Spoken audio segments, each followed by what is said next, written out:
Bonjour, aujourd'hui nous entamons notre 14e chapitre sur les probabilités. Donc, dans cette première partie, modéliser une expérience aléatoire, on va voir beaucoup de mots de vocabulaire qu'il vous faut maîtriser, mais je pense que vous en connaissez déjà certains.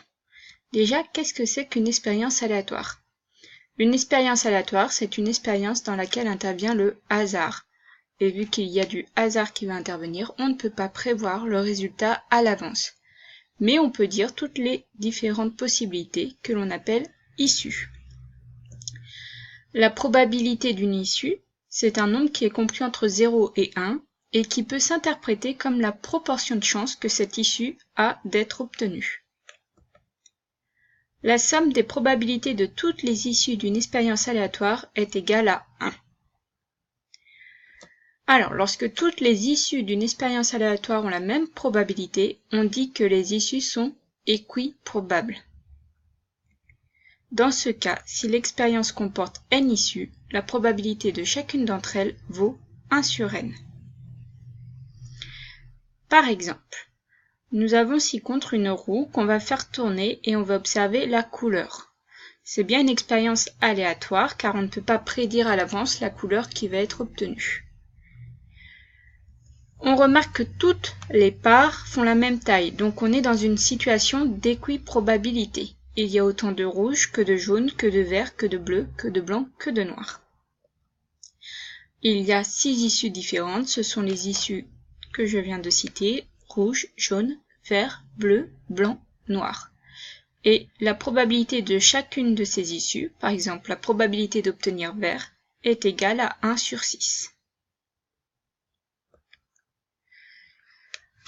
Petite propriété que vous avez dû voir en 4e. Si on répète un très grand nombre de fois une expérience aléatoire, la fréquence d'apparition d'une issue devient proche d'un nombre qui est la probabilité de cette issue. La fréquence, je vous rappelle, c'est quand on va faire une expérience, on va observer par exemple le nombre de faces en lançant une pile. La fréquence de faces, c'est le nombre de faces qu'on a obtenu divisé par le nombre de lancers que l'on a fait. On voit dans le petit graphique que plus on fait un grand nombre de lancers, plus on s'approche de 0,5. Or 0,5, c'est bien la probabilité d'obtenir face. Car on a une chance sur 2, donc 1 divisé par 2 égale 0,5, chance d'obtenir face. Donc on constate que la fréquence de face se stabilise autour de 0,5, ce qui est bien la probabilité d'obtenir face. Alors maintenant, voyons comment déterminer la probabilité d'un événement. La probabilité d'une issue simple est égale au nombre d'éléments correspondant à cette issue, divisé par le nombre d'éléments total. Par exemple, on va avoir une urne opaque, donc on ne voit pas les couleurs, et on va piocher une boule et on va observer sa couleur. Donc, on précise bien que les boules sont indiscernables au toucher, donc qu'il s'agit d'une expérience aléatoire. On va noter R l'événement obtenir une boule rouge, B l'événement obtenir une boule bleue et V l'événement obtenir une boule verte. Rien de bien sorcier dans ces notations. Alors la probabilité d'obtenir une boule rouge, donc P de R, est égale à 4/8, soit 1/2. Car il y a 4 boules rouges et 8 boules au total. Donc on a 4 chances sur 8 d'obtenir une boule rouge. À vous de trouver P de B et P de V. Je vous laisse réfléchir, mettez la vidéo en pause et reprenez quand vous aurez trouvé. Alors P de B est égal à 3/8 car il y a 3 boules bleues et 8 boules au total. Et P de V est égal à 1/8 car il y a une boule verte et 8 boules au total. Remarquons ici que si on fait la somme de toutes ces probabilités, 4/8 plus 3/8 plus 1/8, on obtient 8/8, soit 1. Donc, vu que c'est toutes les issues, si on additionne toutes leurs probabilités, on obtient bien 1. On ne s'est donc pas trompé.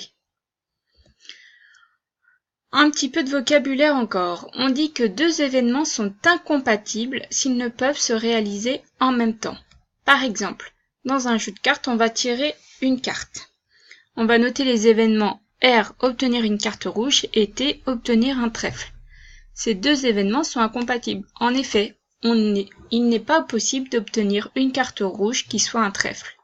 Le trèfle étant une carte forcément noire.